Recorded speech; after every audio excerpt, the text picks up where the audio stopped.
We'll call the meeting to order. Okay, let's roll call, Madam Secretary. Division 7, Gary Van Dam. Here. Division 6, Audrey Miller. Here. Division 5, Robert Paris. Here. Division 4, George Lane. Here. Division 1, Shelley Sourceable. Here. Division 3, Frank Donato. Here. Division 2, Keith Dias. Keith will not be present this evening. Dwayne Chisam. Here. Attorney Markman. I'm here. And Holly Hughes present. Okay, that brings us to the number 3, voluntary public roll call. If any members of the public wishes to introduce themselves, please feel free to do this now. Vincent Dino, Palmdale Water District. John Ukestead, White Fence Farms. Jack Cephas, White Fence 3. Hi, this is John Joyce representing our 6 community publications.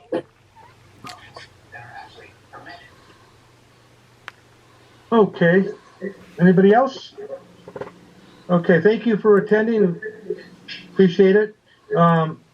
Let's go ahead and bring us to item 4, public comments.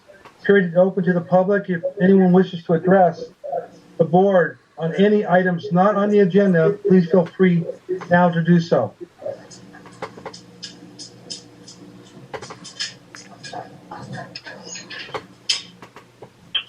Oh, okay, so that brings us to item 5, adoption of the agenda, 5A1. This is Director Sourceable. I'll move to adopt the item 5, adoption of the agenda. This is Director Miller. I'll second. Okay, any comments from the board? Okay, we have a roll call vote, please. Gary Van Dam.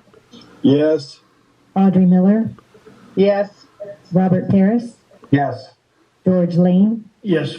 Shelley Sourceable. Yes. Frank Donato. Yes. Keith Donato is not present. Keith Dias is not present. I guess this is ghost. Okay. Item 6, new business. Items for communications, consideration, and possible action. We have none. Okay. Then item 7, consent calendar. The public and board shall have an opportunity to comment on any action items on the consent calendar as consent calendar is considered collectively by the board of directors prior to action being taken. This is Director Sourceable. I'll move to approve item 7, the consent calendar.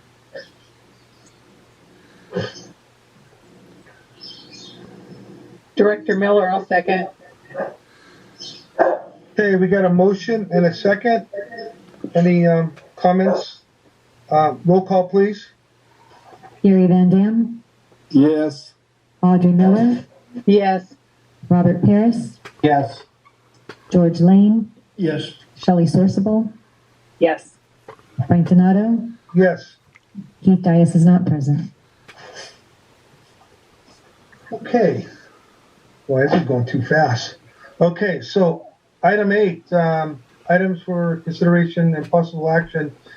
This is 8A, let's see, 1, High Desert Water Committee. I'm chairman of that, so what I'll do is I'm going to turn this over to our engineer manager, Justin Lindsay, to give us an overview of what's going on. All right. Good evening, Director Donato, members of the board. I've got a brief presentation here. We've got a few members of our engineering team for the High Desert Water Bank on the line. Joe Long, project manager with Stantec, is on. He's going to provide a few slides. We've also got, I think, Tian Ng on the line, who's our construction manager for the project as well. So you'll hear from both of them this evening as we go through the presentation. We're going to start off with, you can see this item, lengthy item 8A1 here, but we have our monthly update. But before we get into that, there's an item that the committee wanted to bring to the board's attention and for consideration, which is some action regarding the existing single-family residence located within the boundary of the High Desert Water Bank project. So we're going to be referring to that single-family residence as the farmhouse throughout the presentation. So in order to get everyone a bit oriented here, I've got a screenshot of our GIS system. The green outline is the location of the High Desert Water Bank. On the west, we have 300th Street West. On the east, bounded by 280th Street West. On the north, this is the Kern County, LA County line, also Avenue A. You can see up here in the very corner, the Tone Ranch Water Bank is located just north of our project. We've got the California Aqueduct, which serves as the southern boundary of the High Desert Water Bank project site. And you can see 138 cuts right through here on its way to the 5 freeway. So I want to give everybody, remind everybody where this project is located here in the Antelope Valley. And the farmhouse that we're going to be referring to over the next few slides is located right here. It's just on Avenue B, just a little bit to the east of 290th Street West. And that I've got a slide here covering a little bit of background. Sorry if the text is a little small. But that farmhouse or single-family residence, it's currently located at the High Desert Water Bank site, as I pointed out there. And that was purchased by the agency along with the parcel of land as we went through and purchased all the properties to develop this project that was located there. Originally, that building was envisioned to be converted into a control building for the long-term operation of the High Desert Water Bank project. And so we continued down that path throughout development of the project to date. And during recent finalization of the grading plan and pipeline work, the plans for that work, it became apparent to the engineers that that farmhouse would be located within somewhat of a bowl created by surrounding recharge basin berms. And we've got some figures that Stantec's team developed on the next few slides to kind of help visualize what that looks like. But continuing down the path of utilizing that building, they incorporated a storm drain system in order to protect that house and from any localized flooding, and incorporate a storm drain system into the plan. So as they were going through and updating the engineer's estimate just before going out to bid for the project, they felt like it would be prudent to go through a calculation of what that storm drain system and other improvements that area might cost relative to demolishing that house and building a brand new control building instead. And so they thought that was a prudent analysis to do. So they went ahead and did that. And as it turns out, second bullet from the bottom there, they actually discovered that by their calculations, the cost to demo that building and build a new control building was actually just about $17,000 less than just keeping that farmhouse and converting it to the purposes that we would need it to serve as a control building. And so with that in mind, we went ahead and put the plans and specs out to bid with the option of demoing the house and building a new control building, with the idea that we would present this to the committee and board with an appropriate amount of time where we can go through and issue an addendum and flip-flop that and go ahead and keep and convert the farmhouse if that was the wishes of the board. So we have those both options available. And if there aren't any questions on kind of the background of this, I'll let Joe Long from Stantec kind of go through his slides and walk the board through what the project looks like and what all went into that analysis. So that's good. Joe, are you on the line? I'm on the line, ready to go. All right. Go ahead, Joe. Take it away.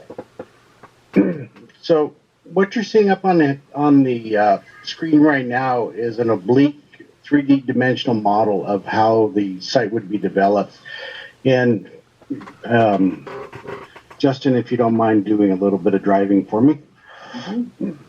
So as you can see, the existing farmhouse is sitting on its existing site. So the existing site stayed at grade as it shows now. And to actually protect the overall farmhouse and associated property that we were setting aside for staging and everything, we had to also construct what I would call levee berms around it that would be ultimately part of the recharge system. And the berms came up out of the ground as part of an earthwork balancing and the overall cost analysis of the site. So this is just to kind of give you an idea of what we're looking at. Where it says recharge berm, that's actually the whole recharge berm going around protecting the site as we sit down inside the bowl a little bit. The Avenue B is a utility corridor for both electrical and also our piping systems. So you can see all of the ramps that are required to go back down into this bowl here. And just for posterity's sake, we're showing here the East Branch to give you some idea of how it fits within the overall site. So any questions on the general overview of how it looks? I have a question. Sure. Director Donato here. If the building's removed, the existing farmhouse, will that berm be removed? Yes, it will. And actually, I'll show you at the end of the presentation when we go through all of the explanations of what's going on around that particular building. We'll also show you what the site will look like when the building is removed. Okay, thank you. Sure. Next slide. So this is actually a plan view of the plan that was being put together to protect the overall site itself. As you can see where it says existing house, that's the actual existing farmhouse. On the left side of the project, you'll see that there's a ramp that provides access off the Berm Road down into the site of the house. And along the north boundary off of Avenue B, there's also another another ramp coming in to provide access in the site. So this gives us about a 5-acre parcel that is just below the elevation of the overall recharge basins. And as such, this is actually turning into, quite frankly, a swimming pool. And to drain our swimming pool during a storm event, we'd have to put in a new storm drain system. And that storm drain system is identified to that right red arrow and line that goes in. And that storm drain actually would have to extend nearly to the east boundary of the overall site, so about 2,500 feet, just to make the grades work so that we could discharge out into the drainage way and or the overflow basins at the very end of the project. So the blue area here is actually showing about how much water would be encroaching up around the site as we flooded the basins for recharging. And that's to give you kind of a plan view of what we're doing. And the next thing I want to do is walk through a couple of sections that show the relative elevations to water surface elevations, berm heights, and the overall ground for the existing farmhouse. And we'll go to the next slide. So what this section is showing you can see where the existing farmhouse, and this is actually the existing grade here. And these two berms that are being shown here, one is the recharge berm along Avenue B, and I'm sorry, no, that's incorrect. This is the westerly side of the berm, and then the easterly berm on the other side. And both of those are designed to hold water back during a recharging event. And we put about 6 feet of water into both sides of these basins. We have a maximum of 6 feet on the west side and a maximum of 4 feet on the east side. As you can see, that's actually, if we were to not have these berms in place, it would inundate the site to approximately the floor elevation or above the floor elevation of the existing house. And therefore we had to come up with some sort of protection method. And this is the way that we started off with the project. So we have another section in our next slide that shows the transverse or the north-south direction of the site. And again, you can see here, we have about 4 feet on each side and about 1.5 foot on the southerly side of this. And this is Avenue B where it says recharge basin berm. And then this is the bowl that is being formed by the overall grading. So this Avenue B recharge basin berm, and then the other berm on the other side.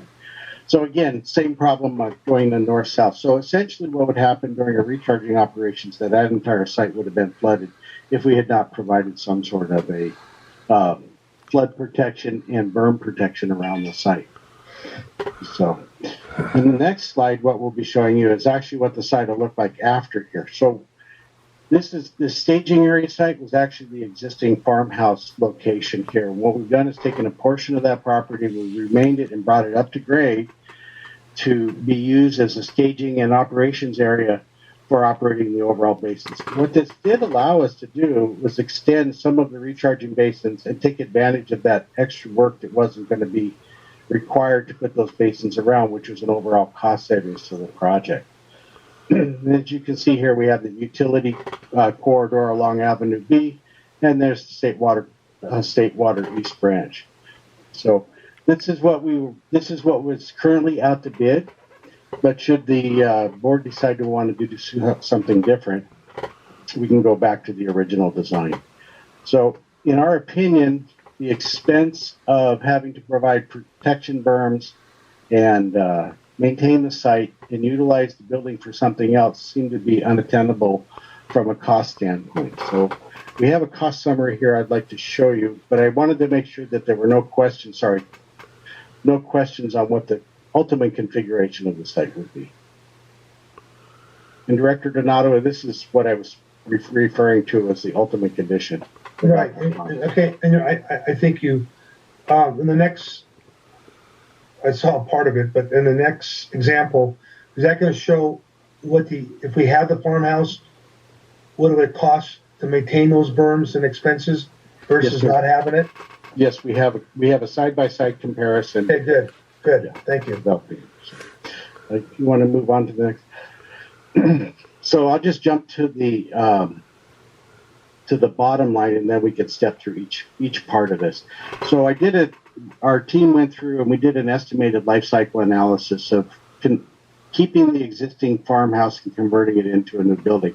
And that comes up to a $781,000 expense for the project to maintain it in its current condition. If we were actually to do what we were showing in that last slide, and that's a new motor control room and some site development work on that area, we would actually be expending about $651,000. So it's about $131,000 savings, or $130,000 savings overall by actually going to a new motor control room and site development concept. So in breaking it down, the earthwork requirements to construct the protection levees is about $101,000. The new on-site storm drain systems that would be needed is about $260,000 or $259,000. The building renovations are to make it ready to accept a motor control center and a little bit of an operations building. But quite frankly, since it was designed originally as a residential facility, we would have a lot of converting to do. The floor plan inside the house itself is fairly chopped up, so we would have to basically gut the entire home. We are not exactly sure how the structure is built. We haven't got the as-built plans for it, but we also know that we would have to rework the roof structure and the wall structure to make way for the new motor control room. It also doesn't even include the costs of having to rebuild a portion of the floors to bring in all the new conduit systems and the communication systems that are required for a motor control room. But those capital expenditures, just those general capital expenditures to maintain and save the farmhouse, are about $580,000. As you see here, I went through and did an annualized maintenance life cycle cost to do berm maintenance, and this life cycle cost is based on a 30-year period. So the berm maintenance is about $72,000. Some general building surface and paint and things like that, just to keep it up, is about $20,000. That assumes every 5 years we come in and paint the house. Monthly power and security is about $75,000. That's using a $300 a month rate for electrical, which we also applied to the new motor control room itself. And then just general building maintenance and re-roofing, that came up to about $33,000. We assumed that we would have to re-roof it within a 25-year period. So the overall maintenance expenditure cost is about $201,000. So if you add those two up, you get $781,000. Demolition of the house, convert it for a site development and new motor control building to be built. We have an existing farmhouse demolition of about $25,000. That is incorporated into the overall demolition requirements for the site and removal. Removal of the existing septic system and abandonment is about $10,000. Demolition of the existing residential well. We have to actually destroy the existing well that's on site by coming in and filling it full of concrete after we come and slice out portions of the well casing itself. That is actually a requirement for the LA County Health Department. The new motor control center is $375,000. That's a 30 by 50 foot block building, and it's about $350 a square foot. So that's pretty typical of what we're seeing on other pump and motor control buildings that we produce for other agencies. And then we added, of course, 15% contingency. We did that on both sides. So ultimately, you come up with a $563,000 capital expenditure. When you go through the annualized maintenance cycle, monthly power, as I was saying, is about $75,000. General building maintenance and re-roofing is about $13,000. The building itself is going to be a concrete block building, so we don't anticipate we'd have to paint it. We may have to paint the doors and some of the trim on it, and then we would have to do a re-roof, but it's a simple flat re-roofing, and it will be a concrete re-roof. It's also so the annual maintenance costs, or the maintenance expenditure costs, about $89,000 total. So the estimated life cycle cost of that particular structure is $651,000. So some of the other intrinsics that we could not really put money to is the overall security of the home out there. If we decide to go ahead and build a new motor control building and not do anything, just leave the building vacant as it is now, it kind of becomes an attractive nuisance, which would just be a problem with the overall operations of the new water bank.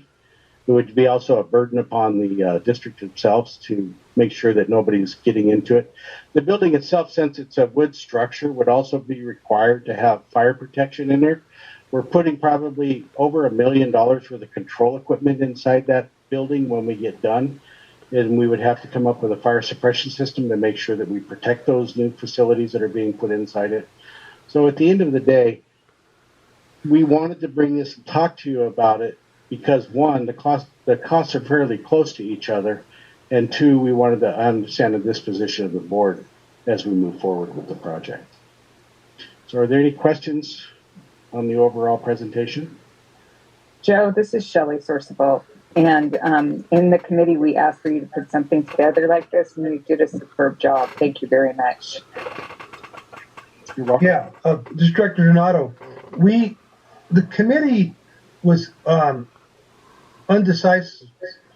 decisive when it came to the recommendation. We thought we'd bring this to the whole board because when the recommendation came into the committee, we were kind of caught off guard a little bit, but after we saw his presentation, but this is very detailed, did a very good job on this. The concern I had was the berms.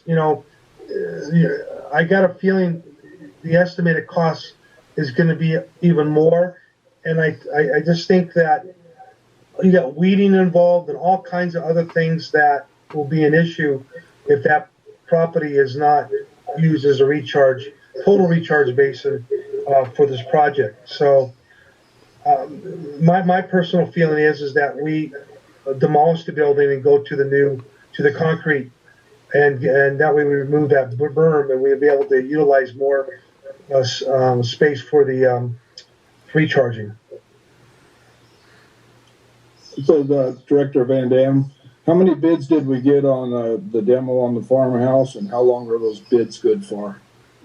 The bids are actually being included in the current bidding for the overall project, so we are waiting for those final bids to come in. So this is just an engineer's estimate based on what we have seen when we've had to take out other existing buildings under a large program like this. Okay, thank you. Sure. This is Director Lane. I don't disagree with the conclusion, but listening to the presentation, I think you already had your mind made up in how many people get their house painted every 5 years. And as far as the roof maintenance, I think those are slanted conclusions. Yeah, George, because you're hearing it for the first time, we felt the same way. I mean, I was like in shock when the proposal came, but then I started looking at me personally. I started looking at this whole thing. And I'm thinking, you're right. It doesn't maybe we got painted every 10 years. I'm more worried about the surrounding maintenance of those berms and stuff and weed control. And I agree with the conclusion. I think it makes sense, but some of the information was given I don't agree with. yeah, I don't know. We didn't Had a see lot of experience, and they said repainting every 5 years. And if things are done based upon that recommendation, I wonder how many other things are not correct. I can just relate to the painting. I think all of us can relate to that. That's a fair statement. That was an estimate of, just an average of what most utilities paint their facilities on about a 5-year annual cycle. So I don't think so. But again, I'm going to vote for the measure and I agree with the recommendation. Sure. This is Director Miller. I have a question. Mm-hmm. When you, on that second elevation you gave us, and it has a staging area, Yes. is that going to remain raised like that, and is the new concrete building going to be put there, or can you explain that a little bit more? Sure. That's actually going to be raised up to the top of the berm elevations. That's part of the overall earthwork program that we've done looking at this, and it actually provides provides the agency with the option of either putting the new motor control center here or relocating it as part of the power system that is going to be designed and brought into the site further down the road. So it leaves us a couple of options of where we want to actually use this property, either for just a purely staging and equipment, because there's really not a lot of staging and equipment areas out in the site once we start our recharging operations, or if we want to, we can go ahead and use it for a motor control center. How much square footage is right there in that berm, that raised berm area, than the staging site? It's about 2.5 acres. About half of what the original was. Okay. Thank you very much. I'm agreeable to the second, taking down the old farmhouse and doing this. Thank you. All right, thank you for that good discussion and good questions, and thank you, Joe, for a good presentation. So, wait, I'm not done. Slow down. I have another question after he said something. You made a comment which I didn't hear earlier, that what if we don't put the control building there? You said it could be put in another area. Does that mean that we lower that 2.5 acres? We can do that if we wanted to do that. We can go ahead and take advantage and take that back out. That's part of it. But that's not. There's a difference between saying you can do something, and if it's is that the most practical way for the entire project? That's what I'm trying to find out, because maybe we didn't have those options when we talked about this. I'm hearing it for the first time right now, so I'm asking this question. So are you leaning? I mean, what is the pros and cons? I'm trying to find out. Do we leave it where this presentation on the 2.5 acres, or we're going to move it down somewhere else that's more economically feasible and better for the project? That's what I'm trying to find out. That's a very fair question. And Justin, would you mind going back to your overview slide?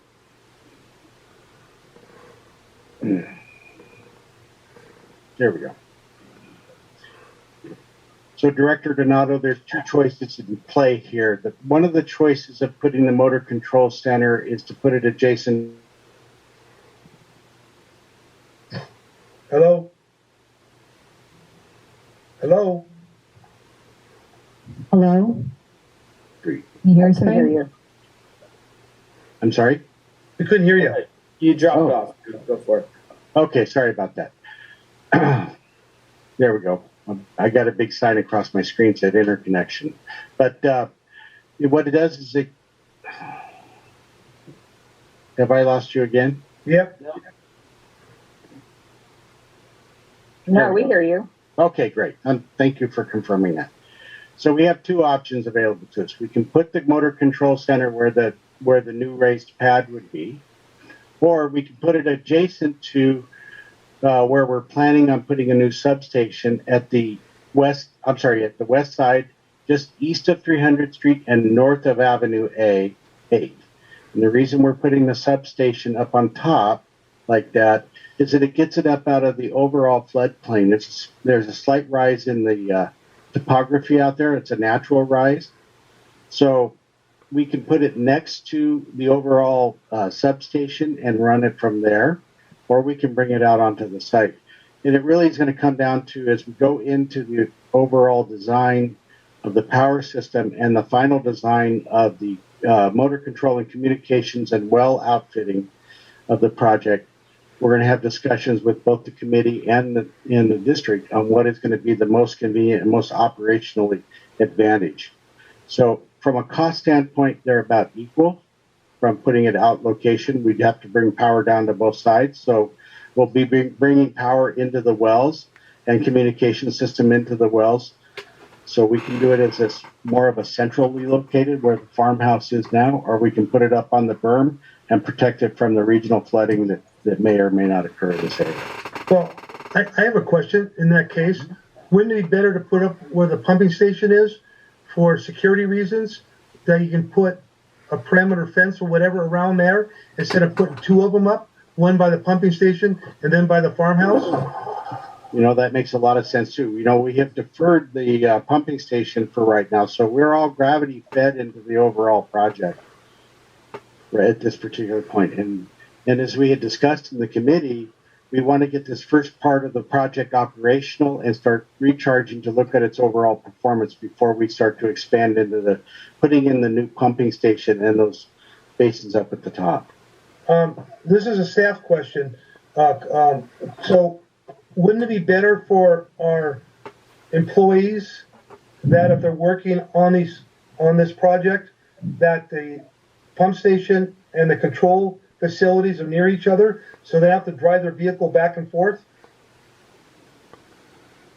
If the pump station gets constructed, then that would possibly would be the case. The other aspect is that 300th Street is a paved road, and access would be a little bit easier to do from 300th Street as opposed to going through the project to get there. And I think I not speaking for Joe, but I think the consideration is where economically is the best location for the motor control center relative to the electrical distribution system, which isn't completely designed yet. And I think that's the reservation in actually identifying where that's going to be.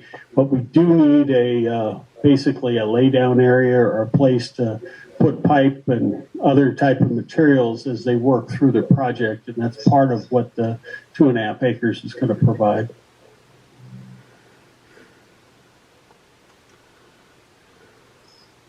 Either way, the board's got to decide regarding option 1 or 2 on the farmhouse. But even so, I don't.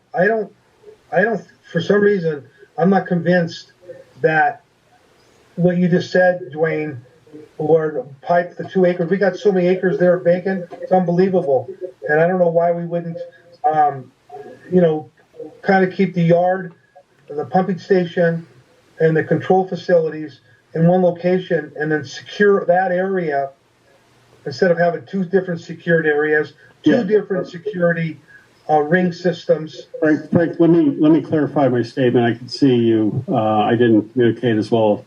I'm talking about as a temporary laydown area for the contractor for his supplies, which is relatively close to where the location is going to be, and that's what I was speaking about, as opposed to where we would have the permanent. I agree with you that we only need one location for the permanent supply area for our for the agency's operations. Well, the reason I'm bringing it up, that's fine with the construction company that's doing the work, but I don't want to have a 2.5 acre high-rise pad at the end of the project when we could utilize that for more groundwater spreading of water. That's what I'm worried about.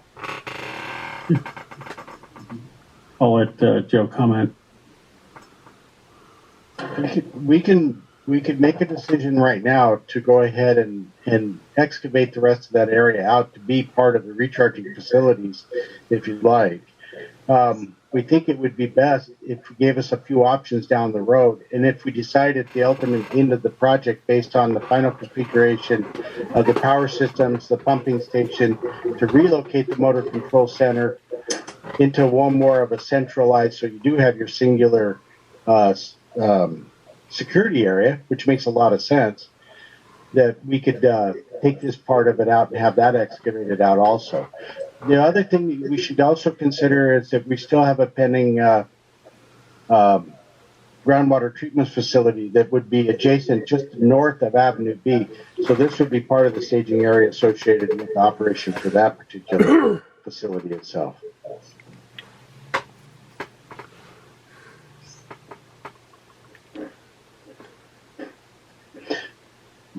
Board of Directors, any more comments? Well, where do we go with this? Do we? I mean, where do we go with this? Go ahead. This is Dwayne Chisam. My recommendation would be to make the decision with regards to the farmhouse, and we understand the board would like to receive some more information with regards to the 2.5 acre parcel that would remain, and we'll take the input that's been provided here and come back to the committee and then to the board with a final design once that's been fully analyzed. So right now, Dwayne, the board needs to only right now think about whether we keep the existing farmhouse or tear it down. Basically, what this is about. Correct. So why don't we focus on that and come back with the other comments of what we discussed earlier date, and then let the board of directors decide what they want to do with this. Yeah, we'll give you some design options with some alternatives. Joanne, this is Director Van Dam. Isn't that demo on the well a little excessive at $80,000? That's the Department of the County Health Department has their requirements to do that work, and we have to comply with those requirements. We did have Joe, verify that before because we thought it was a little excessive too, but that's what the county requires as far as. That's why everybody's going broke. It's absolutely ridiculous. What do they require? Joe, you want to? Sure. So to take a production well out of service and abandon it, you have to actually scarify the existing casing within the inside. So that's generally done through a pelletized explosion down within the well itself. Once the well casing itself has been perforated, that's what they call it, perforation. Once they perforate it, then it has to be backfilled with concrete up to approximately 5 feet below grade, and then it can be considered abandoned, and then we have to file the application to take it off the rolls for a potable water well. That $80,000 still seems expensive. So basically, it's sand is put in there, and the last 5 foot is concrete. No. The entire casing has to be filled full of concrete. Only 5 feet is sand. Right. And it's only an engineer's estimate. We haven't actually gone out to bid yet. Right. So we'll have a chance to talk about these things. In the engineer's estimate, how many cubic yards of concrete would be put in? That I'd have to go back and look if you'd like me to look it up real quick for you. It's not that efficient for us.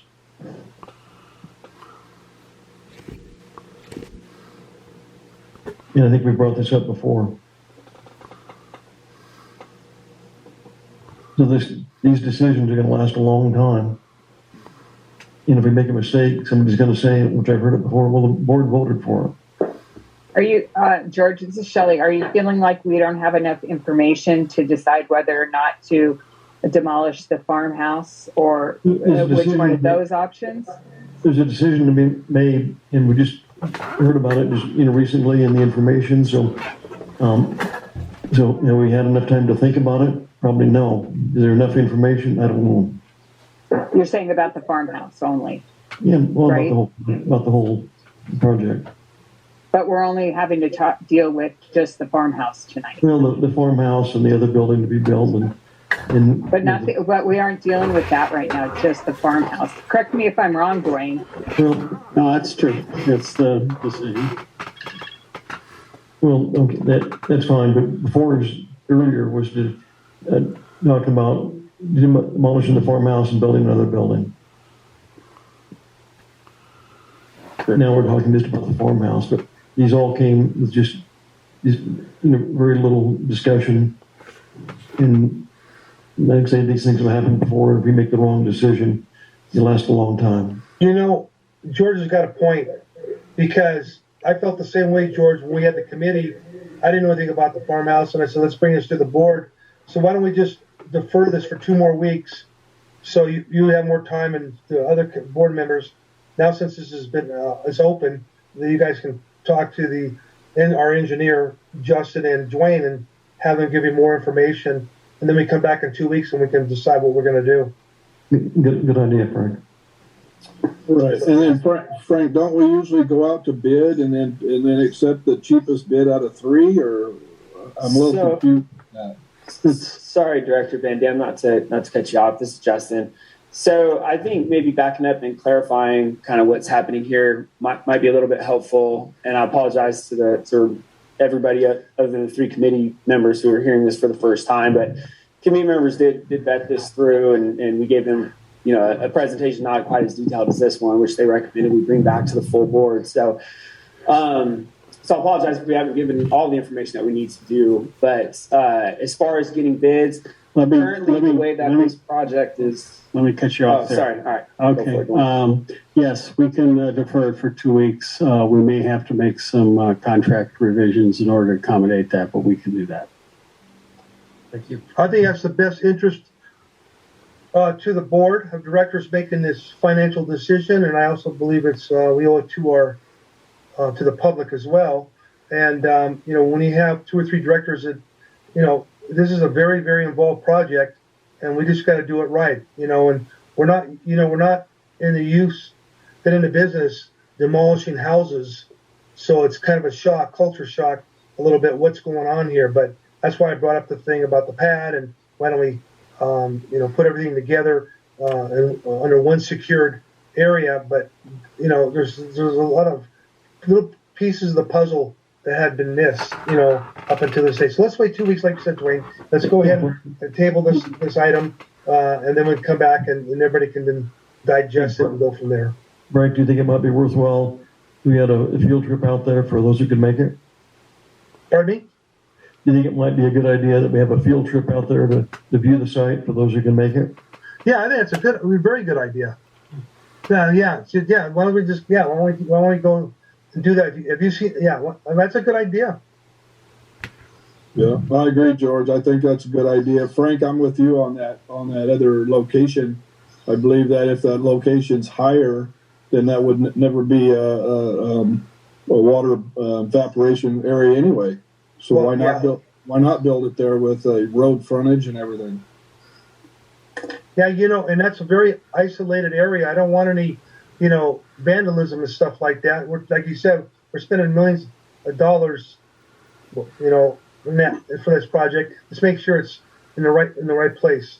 So, we got 2 things, 3 things. We're going to table it, and then for 2 weeks, and then we're going to pick a day to go out for the directors that want to go out there or drive out there to see the project, what they're talking about. Is there anything else? Hello? Yeah, I understand. What was the deal on the bids?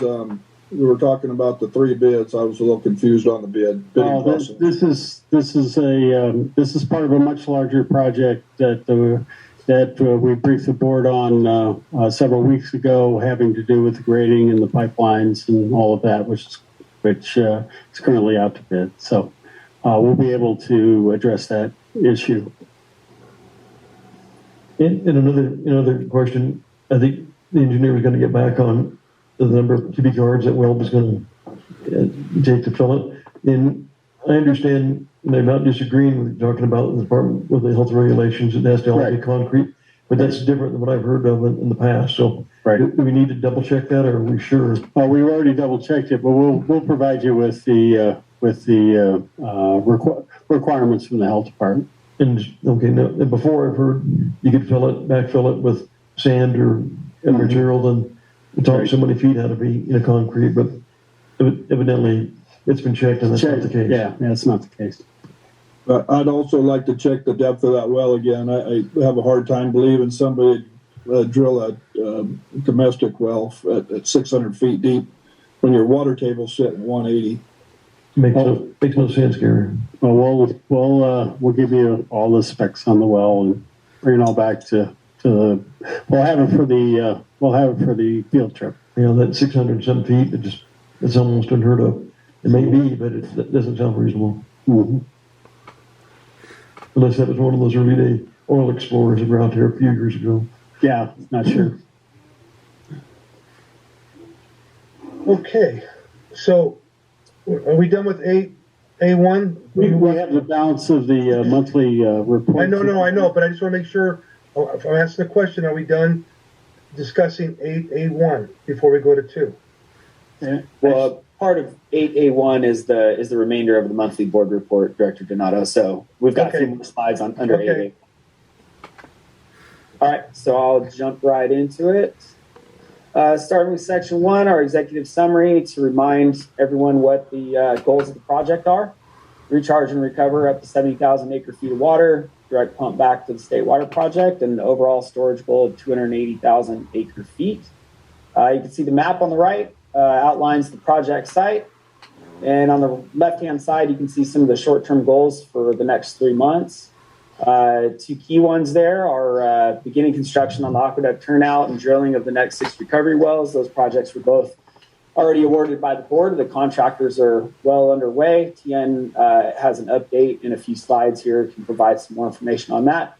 And item number 4, which is awarding the construction contract for the recharge basins and pipeline, which will be pushed out a bit now while we get some more information on the farmhouse. So moving on to section 2, program management. You can see the team of people working hard on this project at the top. We've got Kennedy Jenks over there, Stantec kind of towards the middle. And then we have our 2 contractors that are currently working for us, Loyce and Bakersfield Well and Pump. And Kennedy Jenks also serving in the construction management role on those. As far as work that Kennedy Jenks is doing for us, on the left-hand side there, you can see that they're providing some review and comments on Stantec's upcoming amendment number 3, having to do with the construction of the recharge basins, and participating in our coordination calls with Southern California Edison to get power to the site, as well as participated in the recharge basin and pipeline pre-bid meeting and site visits recently. And then, of course, they continue to participate in all of our progress meetings for various things having to do with this project and tracking the deliverables and overall project progress. On the right-hand side, we have some upcoming board decisions. We have item B there, decision regarding single-family residence. That's tabled for the next couple weeks. And then awarding our construction contract for the basins and pipelines. That would follow after item B. And then D and E are both amendments to Stantec and KJ's contracts having to do with the construction of the recharge basins and pipelines. And then we're looking at the possibility of an early pumping program at the High Desert Water Bank for Metropolitan Water District has asked us to look into that. So we'll have more information coming back to the board on that in the future. Engineering work from Stantec. So they're currently working on the submittal reviews for the well drilling package and the Aqueduct turnout construction package that are underway. working with Southern California Edison to bring power to the site, try to figure out exactly how that's all going to work. They are working on updating the groundwater model based on information that they received during the first phase of pilot recovery well drilling, and preparing a technical memo on groundwater quality and treatment. And they're working on also this pump-in program that I mentioned. We'll have some more details on that coming back in a future board meeting. And they released the plans for the stage 1 and 2 recharge system improvements for the basins and pipelines, and attended and participated in that pre-bid meeting and site visit. Moving into our construction, we've got Tien Ing from Kennedy Jenks on the line, and I'll let Tien jump into the next couple slides here. So go for it, Tien.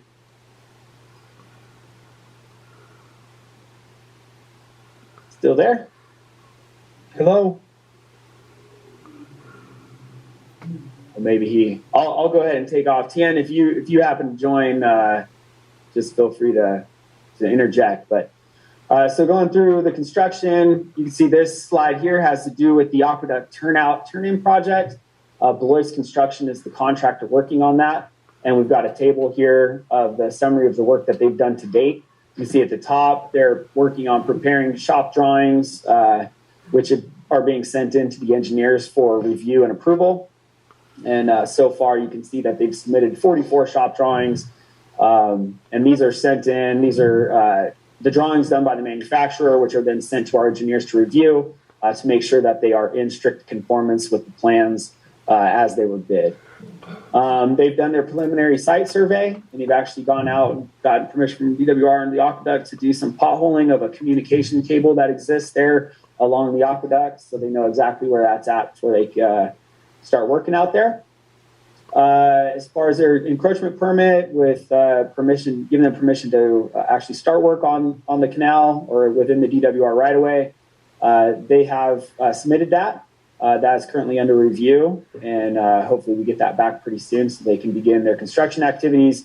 You can see on the table here, they anticipate to start that in late May and ultimately complete the Aqueduct turn-in project by December 9th of 2022. Tien included some photos here of some of the work in the field. This is the Blois team out potholing that communication cable. So really the only physical work that's occurred out on the site to date. Most of it's been office work so far. Moving into well drilling package number 2, the contractor on this is Zim Industries, who we know better as Bakersfield Well and Pump. And you can see the table there of the work that they've completed so far. They submitted their baseline schedule to us, which looked good, still being looked at. And then they got their county health departments for all 6 of those wells, as well as gasometers. So that recently they just got that. And so they're getting ready to start their well drilling activities. They do plan to use 2 drill rigs out on the site to help that project go a little bit quicker. And they anticipate being completed with that early December of this year. So everything's going really good with Bakersfield Well and Pump so far. Everybody's been pretty happy with their responsiveness and how quickly they're getting some of this stuff done so far. So hopefully that'll continue once they get into the field. I'm sure it will. Getting into contracts, you see a summary of the contracts that we've entered into on this project so far. We have the top 3 of Kennedy Jenks. The first one is program management, and then the next 2 are construction management for the 2 separate construction packages that are out to bid, that have been awarded and are underway. Then we've got Stantec's contract for the engineering, followed by the 2 construction contracts, Blois and Bakersfield Well and Pump. And at the bottom, we have 3 completed contracts, Pacific Coast, who did the pilot recovery well drilling, and then 2 related to some CEQA addendum work that was done last year. Here is a summary of the capital program accounts. Really to note here, you can see kind of tracking the deposits that we've received from Metropolitan to reimburse us for the cost of the project, totaling just under $24 million so far. We do have an invoice out to them right now for just over $1 million, so we should be seeing that come in pretty soon. But currently, the balance in the capital program account to fund all these activities is just under $4 million. Schedule, you can see a whole host of red stars. Those are the board action items that have occurred from February through April. Looking forward, you can see the yellow diamonds are going to be committee items, which would then come to the board after that. So we have some, as I mentioned a couple times, early pumping program. We do have a committee meeting coming up on May 19th where we plan to talk about that. Recharge package bid opening there, May 24th. That's unlikely to meet that date now if we push out the information or while we come back to figure out what's going on with the house. So that'll get pushed out a little bit, and so will the following 3 diamonds there would get pushed out because they're all related to opening bids for the recharge project. So that's it on schedule. Nothing else to update the board on at this time, and no additional board actions under 8A1 for this evening. Be happy to answer any questions or go back to anything if anybody has anything additional. Yeah, there's a Director Van Dam. On those 6 wells, how deep are those and how close together are they? Those are fairly well spaced apart. I do plan to provide a map on that. We did get a pretty good update on kind of the rationale for those, but they're 1,200 feet is the plan to do the pilot hole down to 1,200 feet, similar to the way we did the first 4 pilot recovery wells out there. And, it's a pretty large site. So as far as spacing goes, I don't know, Joe, maybe if you're still on the line, but I'd aim to guess that they're probably half a mile apart at least. How far did you say apart? Probably about a half a mile piece. Oh, okay. Yes, that is correct. Yeah, I had a phone call from a concerned farmer that was a neighbor of your guys's. He wanted to know what was going on out there and how many wells were going to be drilled and everything. And I just said, I can't answer any of that right now. So there is some concern out there. Well, Director Van Dam, if you can give me the name and number of that particular individual, I'll be happy to meet with him and sit down and discuss what the project is so he has a better level of comfort. Thank you. All right. That brings us to 8A2. And I believe Matt is going to cover this one. So thank you. Do you have that clicker? All right. Are we ready to move on to 8A2?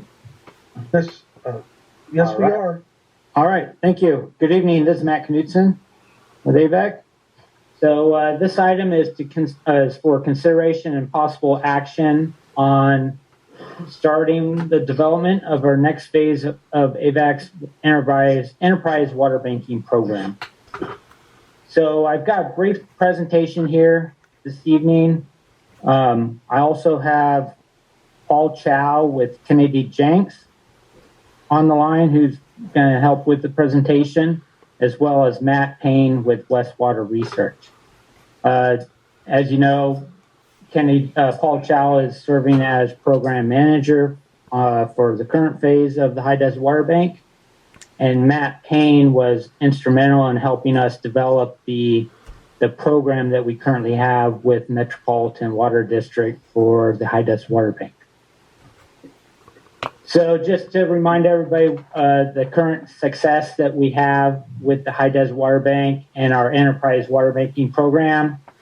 We have a program with Metropolitan, which they fund 100% of the capital cost, as well as 100% of the operation, maintenance, and repair costs associated with that facility.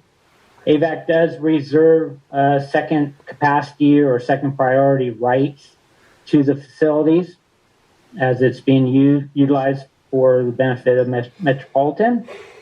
We do have a guaranteed minimum net revenue stream of $2 million that's escalated each year based on the CPI.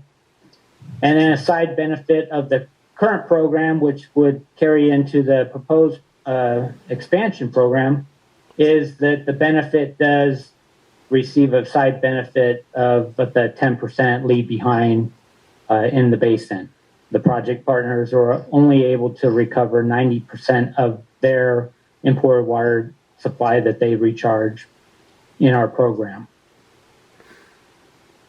Some of the objectives, in addition to what I've previously mentioned, We could, with the new program, we could increase supply reliability for AVEK'S customers by utilizing a portion of the bank's capacity to meet AVEK'S supply needs and banking needs.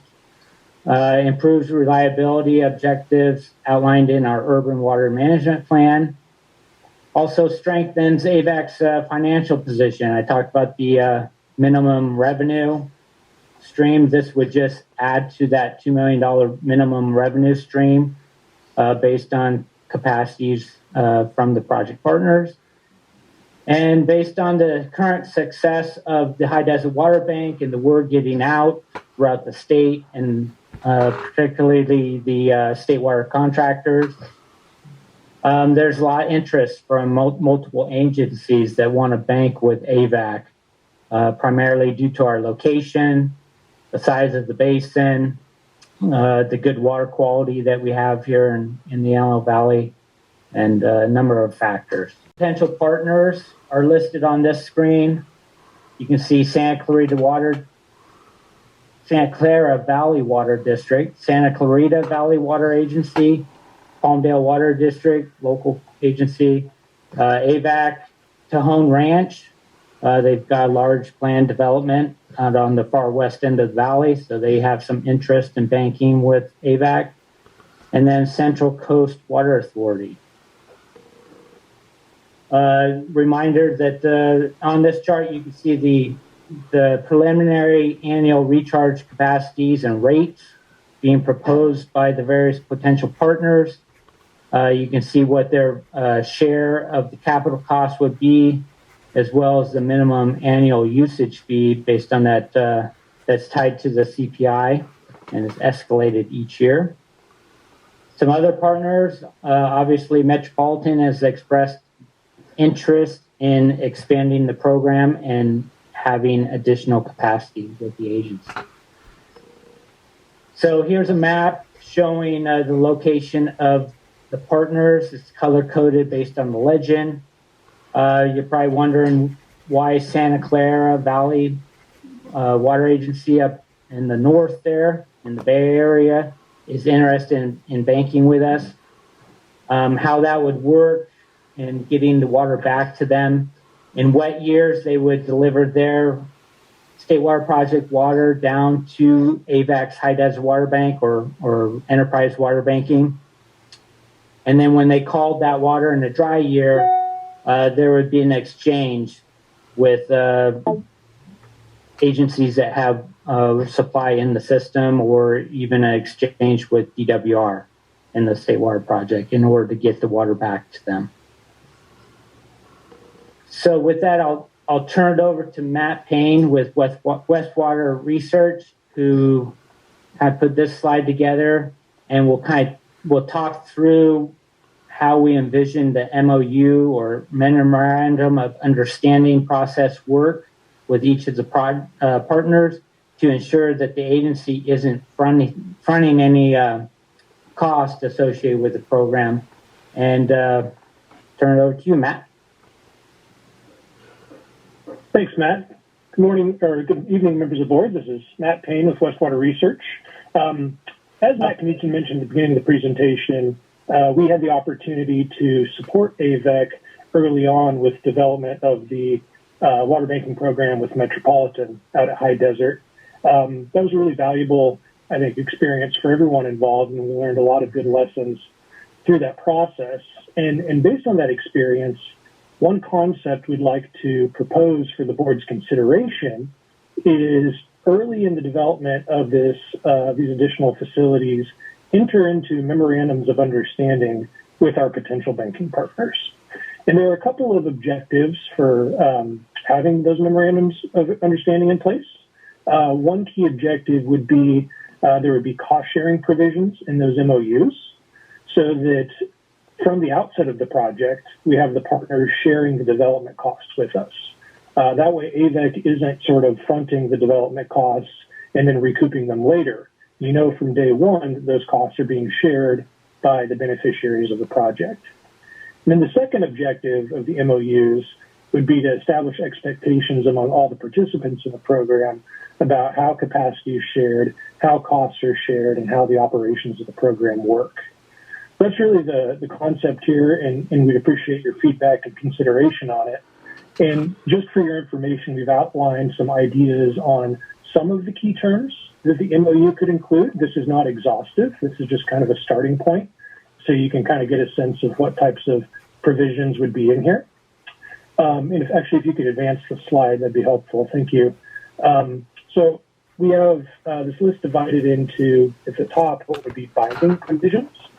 And those are really sort of contractual obligations between AVEK and the partners. And then the non-binding provisions below would be in the document just to establish expectations, but it's way too early to really be bound to any sort of specifics on these items. But really, it's valuable just for setting expectations between AVEK and the partners. So among the binding provisions, we have each partner's share of program capacity and capital costs.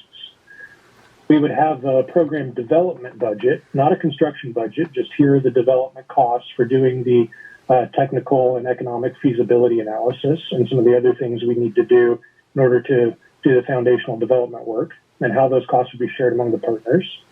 We'd have a development timeline laid out.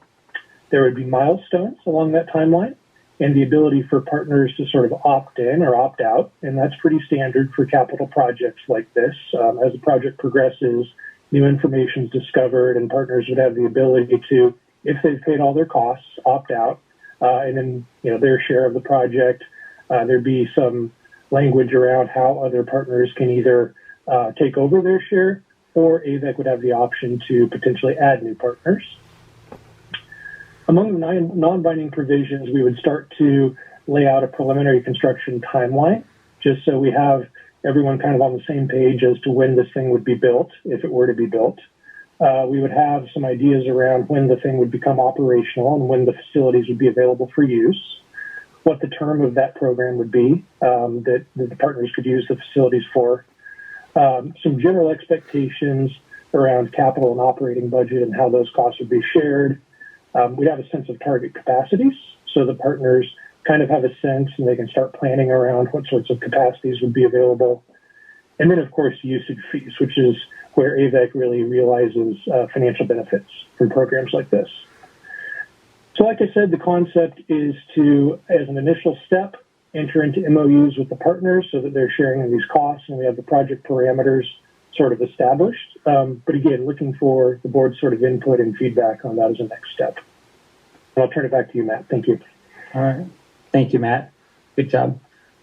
So the next slide is we're going to have covered by Paul Chow with Kennedy Jenks to talk about if we choose to go forward with the next phase of water banking, kind of the early steps and exploring locations. So take it away, Paul. Thanks, Matt. Yeah, so if the board decides to develop the next phase of the Enterprise Water Banking Program and we develop the MOUs with potential partners, one of the next initial following steps would be to evaluate, where is the best location for this project. And so staff is considering conducting a study to analyze multiple alternatives to find the best location for this next phase of the Enterprise Water Bank. There's some potential key considerations listed here that might factor into that analysis. One is, proximity to the existing high desert water bank project. And there's a lot of benefit cost efficiency that could be realized by locating the next project adjacent to the existing project, especially as it relates to facility sharing. And one good example of that would be the power transmission system that is required to serve power to the high desert water bank. Currently, the plan is that transmission facility is going to be sized such that it can also serve an additional Enterprise Water Bank project that is located adjacent to the high desert water bank. And so there'll be a lot of cost efficiency with being able to share that facility if the project was located next to the existing one. Another key consideration here is the proximity of the project next to the California Aqueduct, whether it's on the right next to the East Branch, which the existing high desert water bank is, or potentially maybe the West Branch of the California Aqueduct. That would be potentially attractive to some of the partners who are served off the West Branch, such as Antelope Valley Water Agency or Metropolitan. And obviously, we'll want to factor in potential hydrogeology capacity, the performance criteria, recharge capacity, recovery capacity of potential land for this project, and anticipated facility costs. And so, kind of all of that analysis would be wrapped up in a feasibility study, which will help determine using a very kind of methodical approach to find the best location for this project. And with that, I'll turn it back to you, Matt. All right. Thank you, Paul. Good job. So next slide just talks about next steps. This evening's presentation is intended to just get a board consensus for exploring the development of the next phase of AVEK'S Enterprise Water Bank. If the board chooses to do so, staff would work with the potential partners and develop those MOUs that Matt Payne mentioned. Obviously, we'd have to bring those back through the committee and the board to review and approve those MOUs. And then we'd also be working with developing an RFP for proposals for that initial financial, engineering, and hydrogeology feasibility work as discussed. So that's the end of our presentation. We'd be happy to answer any questions. Director Lane, just a comment. The presentations were very good and very thorough, but these are multi-year contract or multi-year projects could go on for 5, 10, 15, 20 years. And I think the board needs to talk to staff, maybe have a study session. But if we want to get into this, and once we decide if we want to proceed, then the presentation that we just had would be very worthwhile. But I think the cart's in front of the horse at this point.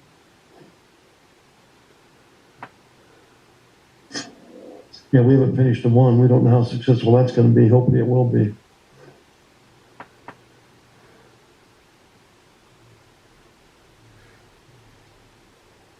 Okay. This is Dwayne.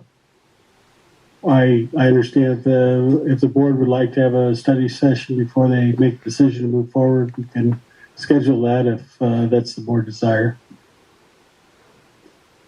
Hey, Frank, this is Rob. Can I make a comment? Yes, Rob, go ahead. Yeah, I think since the inception of our high desert water bank, we've always anticipated that there would be a second phase. So this is nothing new. I thought the presentation was very good.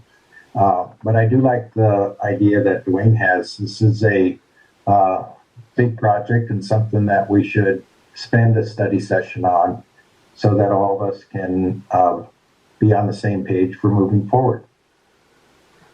Thank you. Yeah, this is Director Van Dam. I agree with Rob on that. I think we always have had in mind that there would be eventually a second water bank out there. But when we were putting all this in, my question to you guys is, did we consider we were bringing in everything for that second water bank at that time, Rob?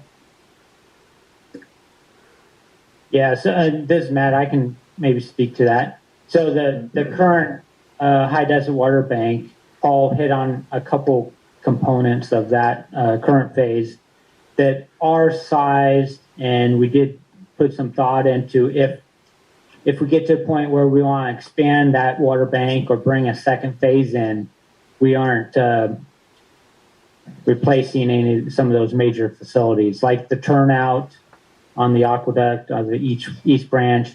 Paul mentioned the power supply is being sized to support a second phase of the high desert water bank. So yes, we have given a lot of thought in the planning and engineering to prepare ourselves for a second phase. Just a question to legal counsel. Do we have any consideration the property would have to be condemned, or much of the property would be when it's being done for customers out of the valley and not for AVEK'S actual benefit?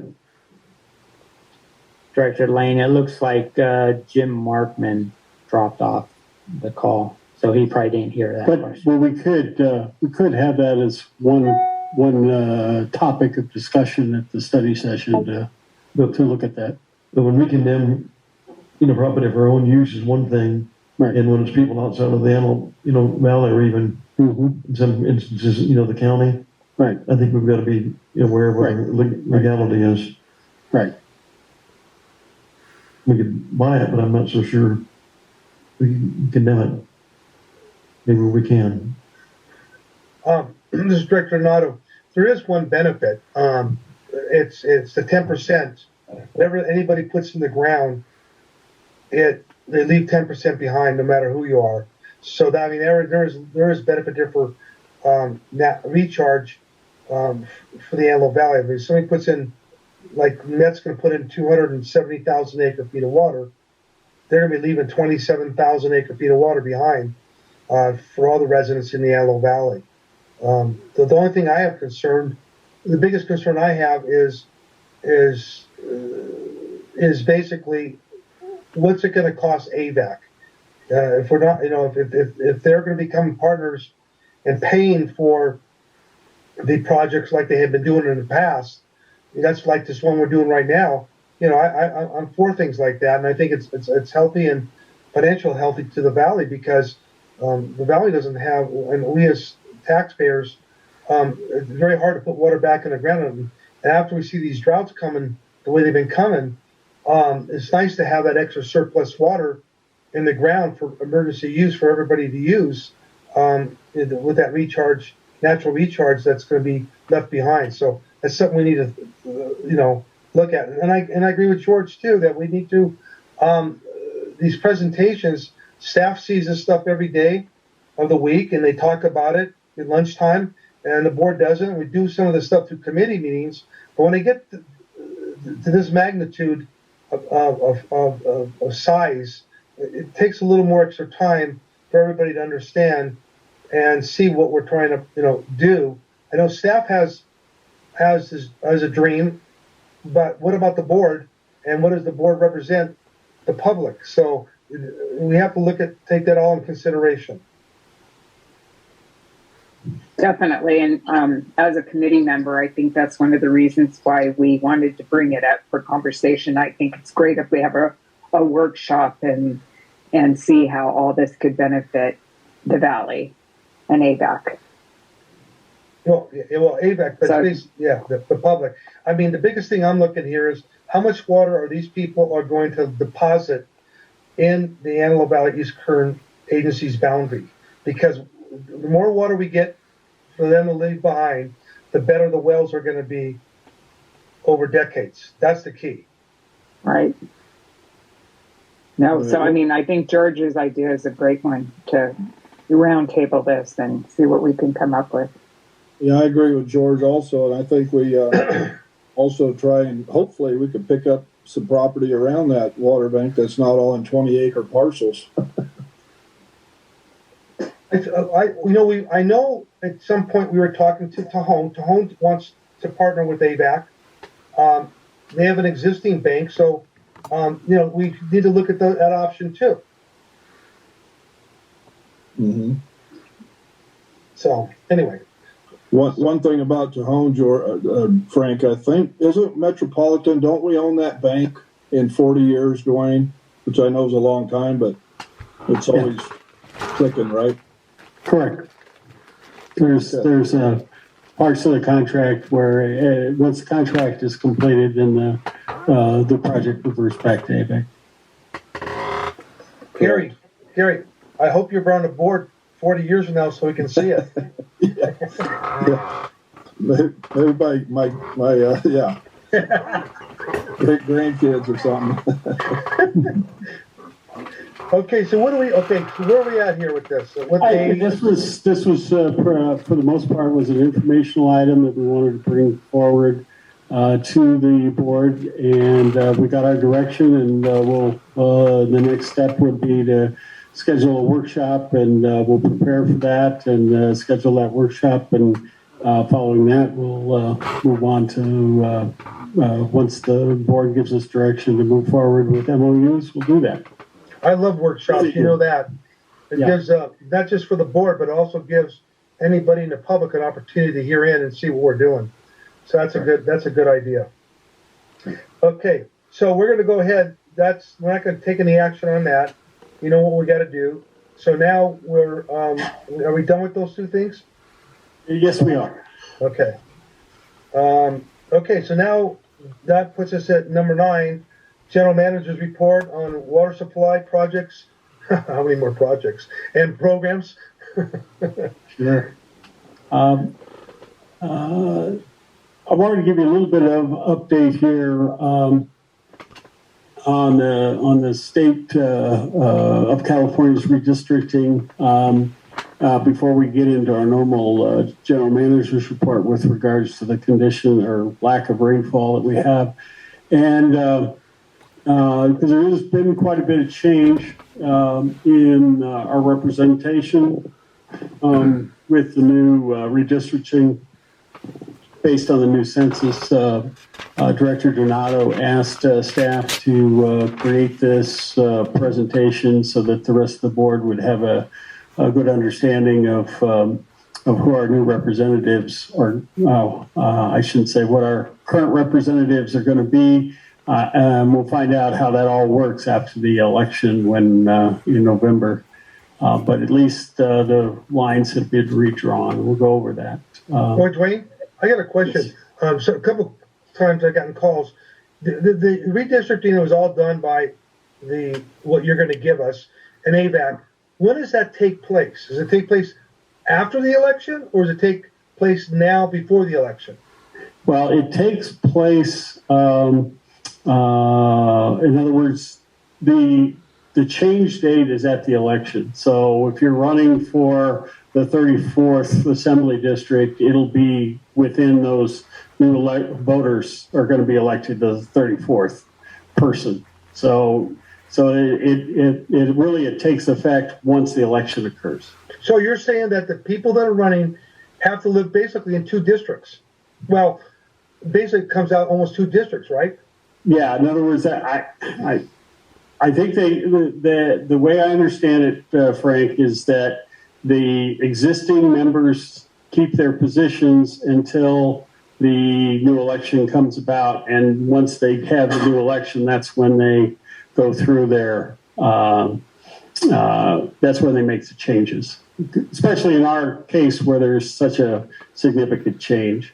I'm not sure exactly what happens if you have someone who lives in the current district and I guess I'm trying to think if state senators go for a 4-year term or a 2-year term or how long they go. I'm not sure. State senators are 4-year terms. 4-year terms. Okay. Yeah, that would make sense. And so, they may be able to, just stay within their district if they're not up for re-election as long as they stay there. I think there may be special elections if the representatives are, if the current representatives that lives outside the district. Be interesting. Go ahead. All right. So just the way of background, as the board knows, the Constitution requires that the federal census be done every 10 years. They have an independent California Citizens Redistricting Commission that takes this census data and actually redraws the congressional, state Senate, state Assembly, and state Board of Equalization districts based on those changes. Very similar to what AVEK did with regards to our own districts. As a result of this work, we're going to have the service area will be changing after the next general election, and that's what I was referring to. So currently, AVEK was in the District 36, and our current representative for the State Assembly is Tom Lackey, as most of us know. However, AVEK will be in District 34, which is represented by Vince Fong, and District 39, which is represented by Lutz Rivas. And what this item here shows here is in District 34. You can see there's we'll move this over here a little bit, and you can see there's a little bit of change with regards to, I can't do both here. So I'm having a couple, there we go, I can see that now. Okay, so the new district has 40% Republican base as opposed to 29, and you can see that the District 34 has a lower Democratic voter base, where District 39 has less Republicans and more Democrats as under the current change, just to give you an idea of how the political aspects of each district work out. And then here's Wayne, is it Tom Lackey understood he was going to still represent the valley? Well, he's going to have to run in a different district than what he is now. So he's in District 36, and I'll show you what District 36 is. So he's likely going to be running in District 34 or District 39, depending on where his residence might be. So this is District 34. I'm going to kind of follow the boundary for you. And you can see it kind of splits Lancaster and Palmdale here, and then comes down to the mountains in this area, and then kind of follows the north side of the area. It does not contain Santa Clarita, and then kind of follows gerrymanders up here, up to Cal Cities, almost up to Ridgecrest, and then comes all the way up to the county line, and goes all the way out to way the heck out, 29 Palms. It's almost out to the Colorado River for the most part. Barstow, it's a huge area, and so you can see they kind of wrapped around this District 34 is kind of wrapped around here as far as assembly goes, and then District 39 is the new one here, and you can see how that goes. To give you an idea of what the old one district was, it was this district in here, which was what Tom Lackey had before, a very different district. And you can see the yellow polka dots is an overlap between the new district and the old district. The yellow is the old district, and this purple is the new district. So you can see how that has worked itself around. And so that's where that is. And, you know, so if depending on where Mr. Lackey lives, he could be in either one of those districts and have to run in those districts. Do we know, which is Lancaster and Palmdale, about what street that is? The best I could tell, I don't know exactly where it is, George. The maps aren't good enough to get the clarity there. But my sense is it's pretty close to Highway 14 in that region in there. Yeah, unbelievable. Yeah. And then here's the other district, as you can see, that's in here. And this is District 39. Just a second. Give you a second to look those over. Any questions with regards to the state assembly districts?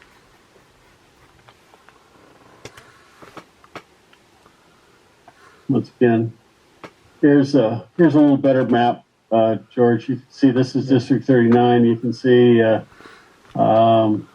where the regional airport is, and some of those areas in there. So it's a little bit farther east of Highway 14.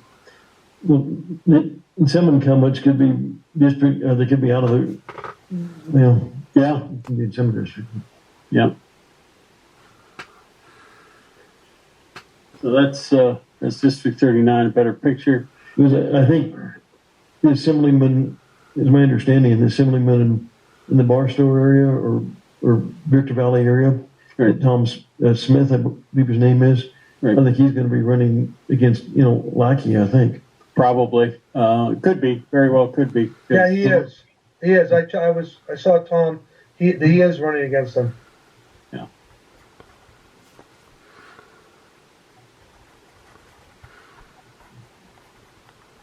Go ahead. Okay. And then just to give you a perspective, this is the new District 39, and you can see, 36, I should say, District 36.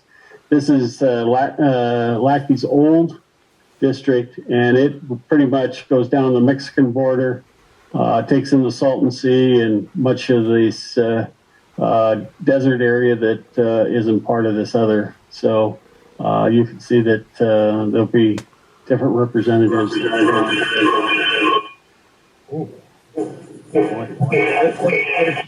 A lot. I just recently received a voter guide, and I was looking for number 36, and his name I didn't recognize, so I can see why now. Yeah, right. That's why. Yeah. Okay. As far as the state senate goes, AVEK'S currently in District 21, and Scott Wilk is our representative along with Sharon Grove.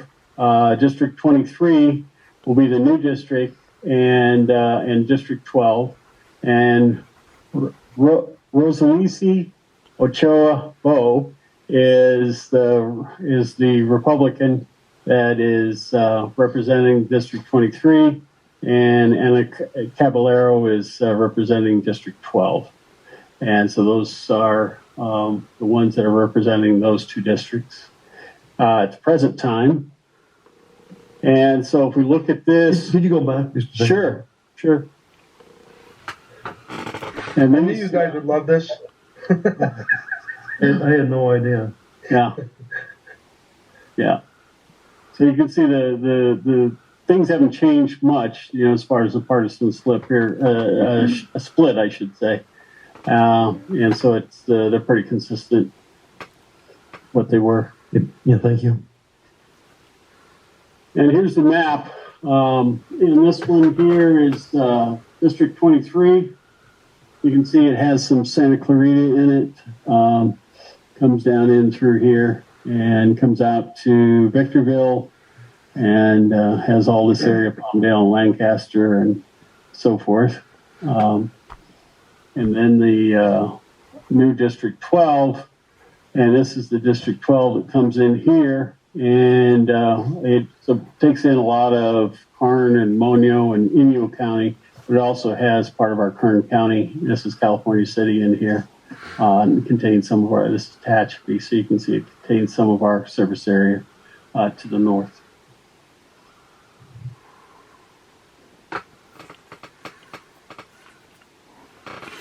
Okay. And then looking at this district, you can see this is the existing district used to be like this here, and then they added this little portion here, but they took that portion out, which was provided to this other district. So, okay, ready to move on to the next one. So let's look at the Congress. AVEK was in District 25, which is currently represented by Mark Garcia. In District 23, currently represented by Kevin McCarthy. AVEK will now be in District 27, which is represented by Judy Chu, and District 20 represented by Jimmy Pinella. And the current, here's your current configuration. You can see these are pretty consistent to what they have been as far as the two districts go, as far as their separation. And let's take a look at the map here.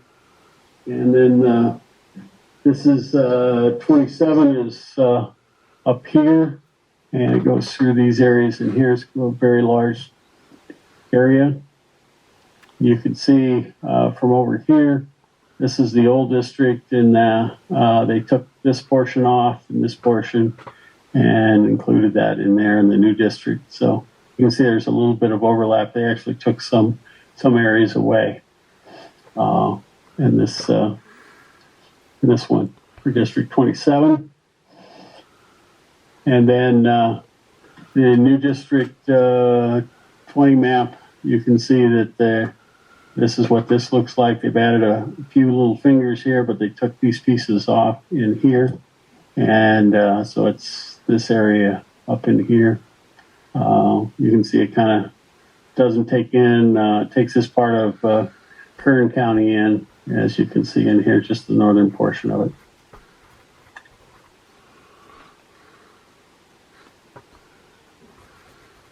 All right. Before I move on, is that everybody okay with those? Any questions on the mapping? I don't think we're okay with them, but we don't have a choice. Yeah. Yeah, I didn't mean okay. I just well, I kind of understand what's going on. Yeah, exactly. All right. I'll go ahead and move on to the state weather report. As you can see, we had a little bit of weather in Northern California. We got a little bit of snow and things, and it's not earth-shaking. It's not going to change the world, but it's better to have than not have. And we can see things will begin to warm up towards the end of the week. So it'll be, clear, almost 80 degrees. And so whatever snow dropped earlier this week will probably all get done by then. So you can see there we got not much in the way of additional rainfall. This is our chart as we get down into this last little bit of month. We're starting out May with a little bit of rainfall. As you can see, we have this historically low 3-month period, which has given us most of our trouble. If we would have had anywhere close to average, we'd have had a wet year, because of these three good months, but 3 really, really, really horrible months. So you can see here's the reservoir totals and where we are, and there's a lot of gold in some of these totals here. And so these ones that are full are much smaller reservoirs. These are the 2 big ones in the state. And you can see here we're about 55% of capacity in Lake Oroville.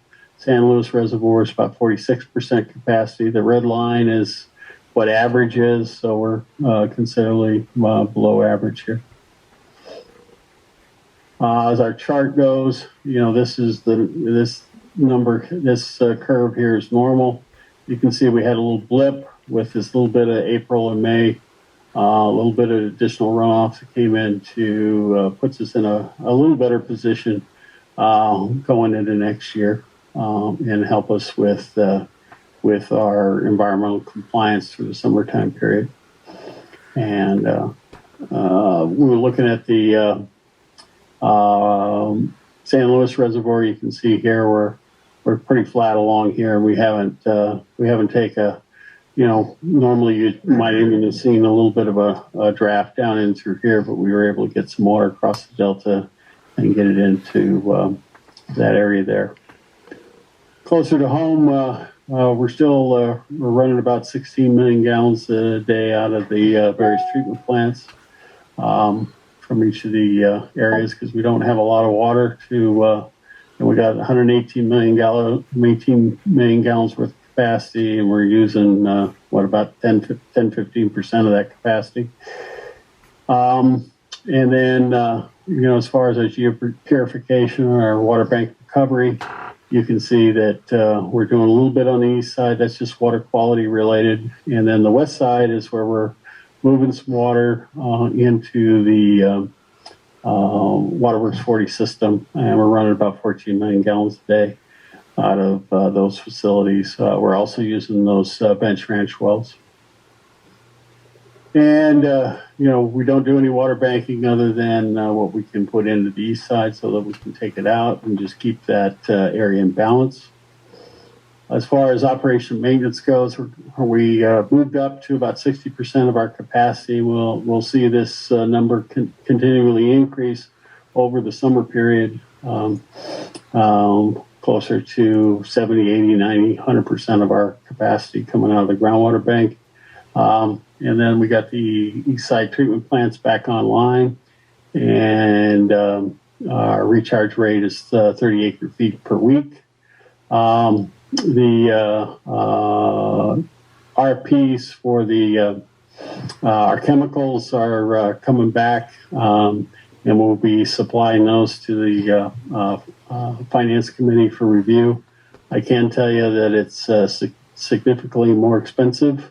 But we're not going to be treating a lot of waters. The actual expense is not going to be expense impact may not be as great as the actual rate or the actual rates are. So we'll see how that works out. And then our intertie, where the board just recently approved that agreement, we began flowing another 1,600 gallons per minute, which adds more capacity to be able to use our West Side Water Bank to serve our customers. I'm happy to announce that we were able to, we've had a vacant engineering position that was part of the budget, and we were able to get a recruit and hire a new engineer. His name is Joseph Roberts.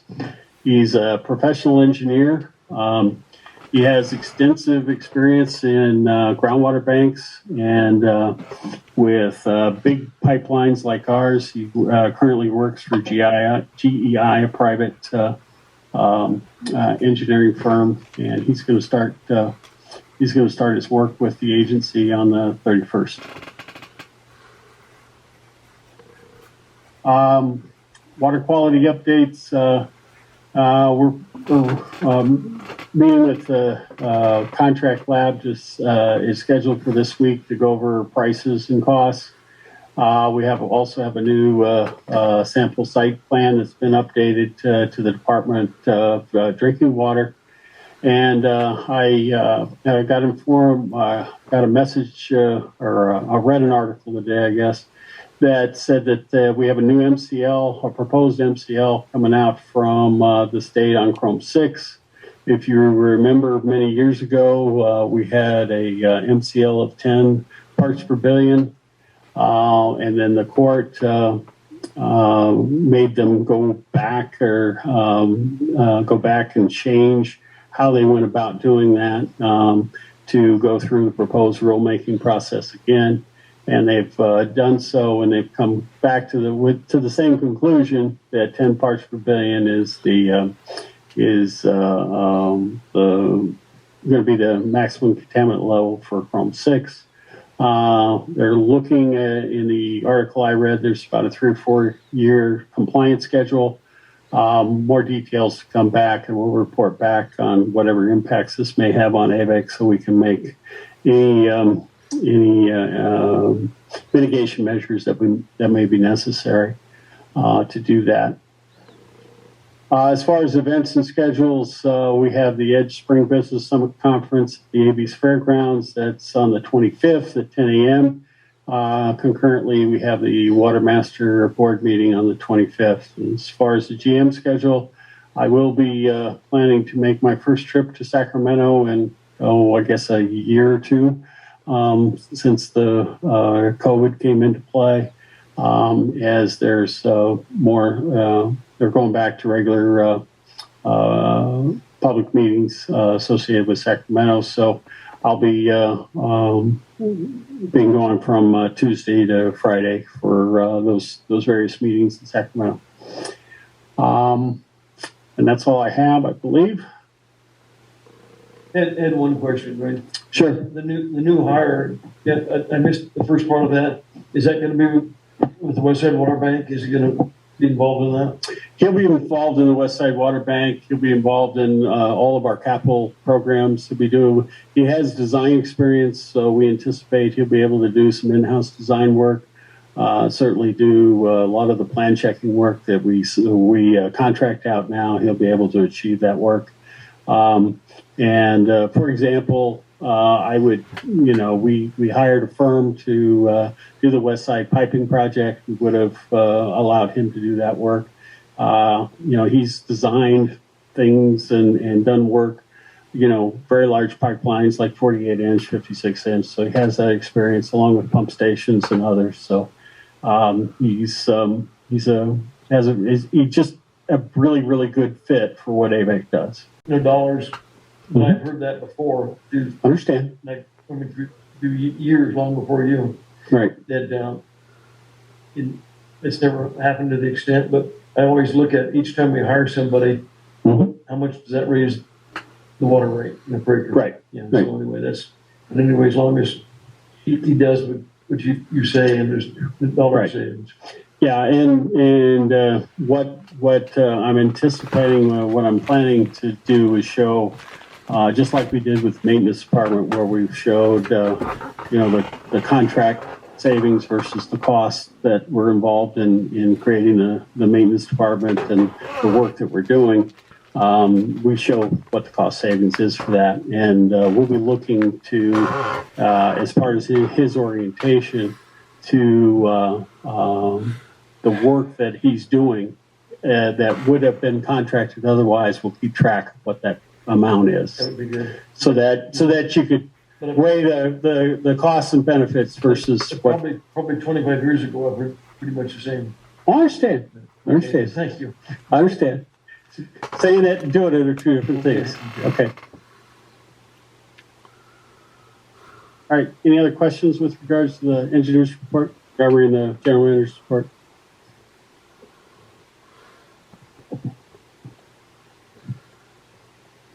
Okay. You done, Dwayne? Everything? I am finished. Okay. Yes. Well, thank you, Dwayne, for your report. Very informative. Okay, it brings us to item 10, director's report. Okay.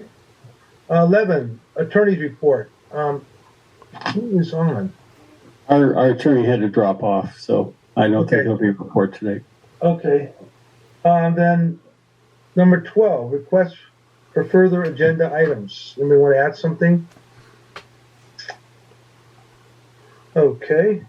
Number 13, closed session. Do we have anything going into closed session? Yes, we have item C. We'll need to discuss for just a short period of time. Item C? Okay. So at this time, I need a motion to go into closed session. Hi, Frank, this is Rob. I move we go into closed session. Thanks, Rob. Second? This is Director Miller. I second. Okay. All in favor? Roll call. Roll call, I'm sorry. Yes. Gary Van Dam, Yes. Audrey Miller, Yes.